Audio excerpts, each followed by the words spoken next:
All right, so this is just going to be kind of an analysis so I can remember something um, about Forex market phases essentially in like smart money concepts, I guess, but really just like analyzing and marking a chart up of how everything works in terms of liquidity grabs. So, and using them to determine the market direction. Oh shoot. Hold on. All right. So I'm just analyzing the Great British Pound of the US dollar here, and I'm just observing the activity of a day. So, for example, if we're looking at this day here, right, December 14th, you can see this was the start of the week, I remember that, and that's when this shot up. Yeah, December 11th to December 13th. So, but if we look at December 13th real quick, so this would be Sunday open. The week shot up, or if we're looking at this day, sorry, this day, it shot up. It broke this local high here, and then it also went up and it retested somewhere around this area, and then it came back down and it went up here. And so this day, right, was a bullish day, and it went up here ultimately, but it came down here, and it went up here, and it had been up here into this zone for like 2 to 3 days or so. And so basically, it's important to understand what happened here because it will help us understand why this happened here. So as you can see, we could say that the average price is probably somewhere in between here. And this is due to looking at the prior day, because which is this day right here, because we can see that the price came up, right? It could have rejected against here, but it didn't. It actually broke this high, consolidated for a bit, and then it went up. And so it came back down, but it held this support area right here. The reason we can, so, oh, whoops. Yeah, so it's held like this support zone. Oh my gosh. Inside here. But so, um, but it had gone like, so if we're in this day, for example, analyzing, trying to determine what will happen, and we look here, right, we can see if we have to consider that the week had just started, right? So for the week, it just started, so it hadn't been up into this area, this 1.334 area, right? Only but one time for the week. So we have to keep that in mind. So it's likely that it's going to go back up to that area to test it whether it break it, which it did, or it respects it. But the point being is that it was the first time for this week that it had been to this area. Yes, it came back down here, but it was here for the starting out for the week. It went into this area once. It had by the time it got down here, it had already been in this area. So this was the second time. So the next place for it to move was to at least go back to this area to at least test it by some means, whether it be rejecting it or breaking the high. So like, for example, with analyzing this day, right, what I noticed is that a lot of this made a lot of sense. So we can see here that, so this is all low volume right here, and the Asian session is all low volume as well.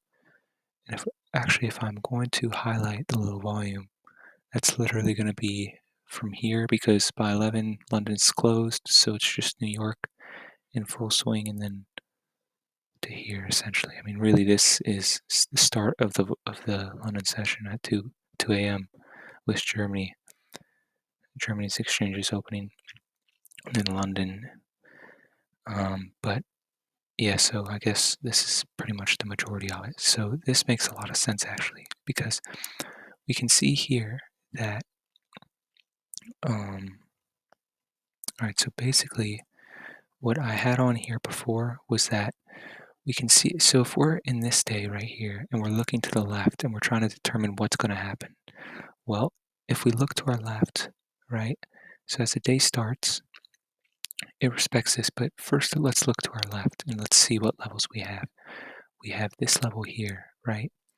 And so we can see here, and this was like the first time for the week it came up and it bounced and it created this. This is a support here, right? So initial liquidity, it never broke this support, you notice. So if any retail buyers got in right here, their stop losses are still active and they're still sitting right under here, likely. And if any retail traders got in right here, right, their stop losses are still active and they're likely sitting right under here. So, so I'm going to represent that with this red line.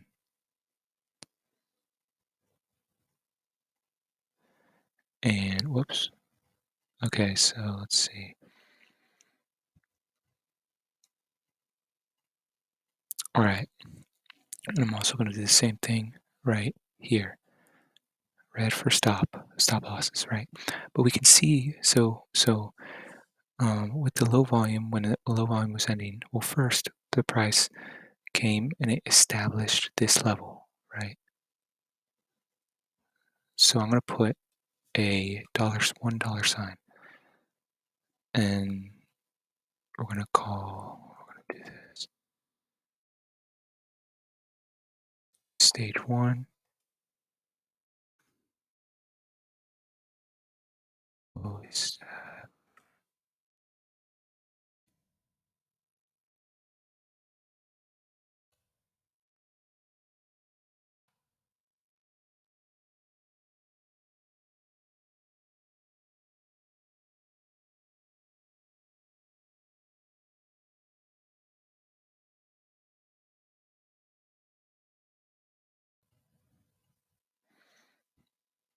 okay, so we have this stage one right here, and so yeah, we have that stage one establishment phase, and then you can see we have stage two right here, which is the retest, right? So probably not all. If anything, this is fake, and this is fake because it was built off a low volume, right? It was built right as like low volume was starting. So of course it doesn't have, the reason it respects this low right here, right? And this price point is because there's not enough volume at this point in time to push the price up for the rest of the day. So we have to wait until like really London session, because that makes, and that's why this makes so much sense. You will see, hold on. So right here, right, retail buyers got in, right? Any retail buyers who did get in set their stops below here, and also you have more here. So I put this level here because probably retail buyers were waiting for something like this. The smarter ones are going to wait for something like this, and then, I mean, if they're smart, they should have taken their profits right here, or waited until the price gets down to an area like this if they want to go really long and swing it. But realistically, like, the retail trading psychology is that the price will go up. Once it goes up, right, it will go up forever. And so they don't take their profits or something. But if anything, there's stop losses sitting below here from retail traders with the most common retail trading methodology that didn't take their profits, and their stop losses are sitting right here. And that's the liquidity. That's where the money is sitting, essentially. And they have not been stopped out by this point in time.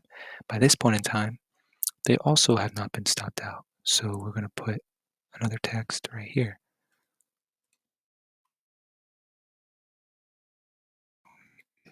Big, right?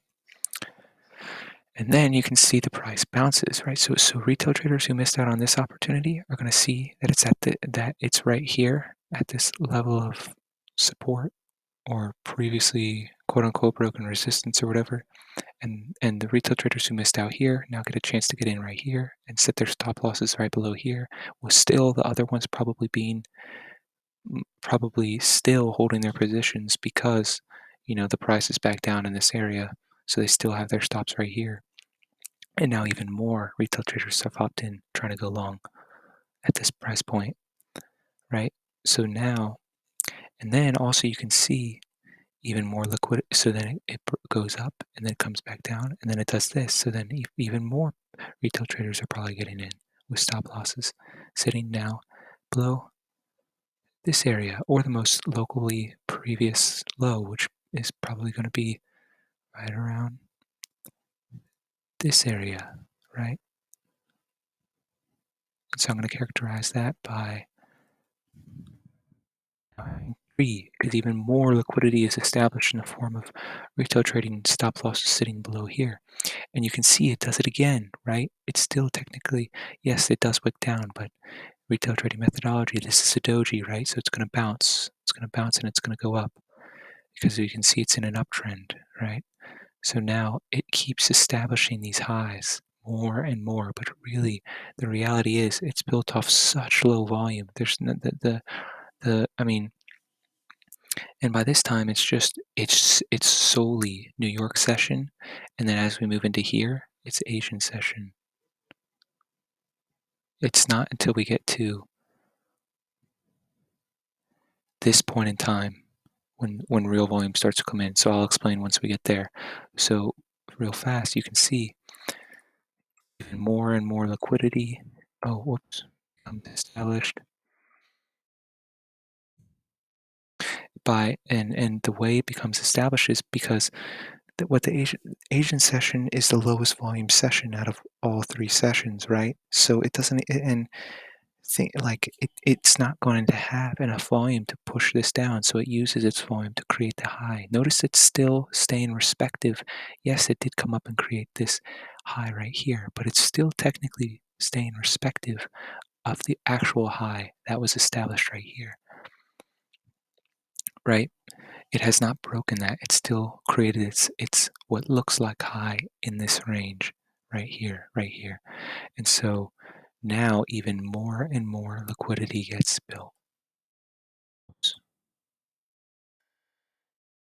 So the Asian session just keeps rejecting. It's all in preparation for when the real volume comes into the market. So more and more retail buyers are probably hopping in on positions thinking that it's going to go up, right? And which it does, but you see it then what happens is that's when 2 a.m. hits, and this is the complete start to the London session.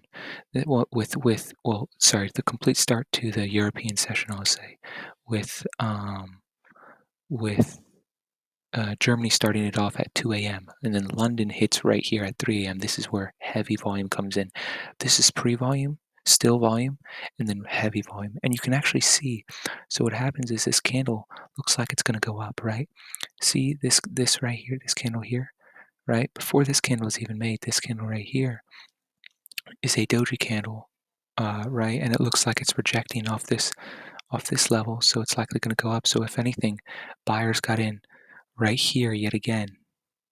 But now there's enough volume to actually move the price just a little bit. So it uses that uh, that imbalance that's created to push by stopping out the retail buyers who are, because you have to think about all the different types of traders that are trading: the break and retest traders, the impulsive breakout traders, the range traders, like all of that stuff. So impulsive traders just got in for a buy right here, which you can see it wicks up just a little bit. So it just grabbed it. It broke this high, so it stopped out anyone that was shorting it right here with stops right above the high, right? And it also went to stop out any impulsive breakout traders that had their stops below here. That's what the pre-volume did. So it came down here and it grabbed this. You see, it's important to notice like all these details. Like if you notice, there's a small wick here. So it broke the highs, right? Because it needs like that's what the price does. Before it moves in a big direction, it has to create this imbalance by like these stop hunts, so it has enough liquidity to be able to move to the desired price point. So that's what this little wick was. And if you notice, this is a perfect indication that the price is probably going to go and break, which it ended up doing, breaking these lows right here, and at least coming, I would think that it would at least come to somewhere around this area, which it did. But if you noticed, actually, also another thing to keep in mind is, you see, these are very established, clear levels. These supports, if you look at the supports, they're very straight lined, even this one, for example, right here, right? You see, it's literally like clear cut, like like moving very, very fluidly. And if you notice the highs, they're just kind of all over the place. So if you think about it, right, if someone was trying to short this, it would be really ugly to short this. You wouldn't really, retail traders would not know where to be shorting this because these highs are so ugly. But the supports are very clear, very clearly established, which is done on purpose for this purpose. So then you can see, and what I meant to say about the details is, if you notice, there's a small wick up here, right? But the candle actually closed bearish, and it actually broke this low. So that's your first indication that it's already going to move down with that London volume to at least clear this liquidity that's sitting below here. All of this was in preparation, right, for, stage one establishment, by the way. This one,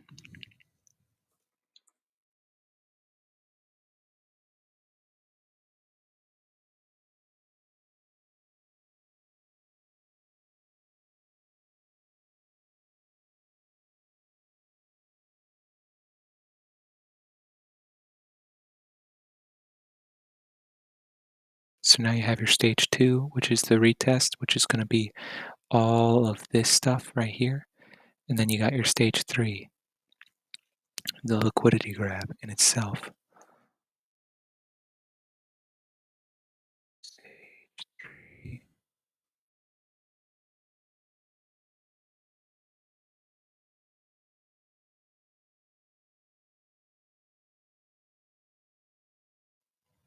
Liquidity grab. All right. And which that is characterized literally by right here. So now everyone who had their stops all along this area, all of the stops that were gathered up until this point, you see, all of them now get stopped out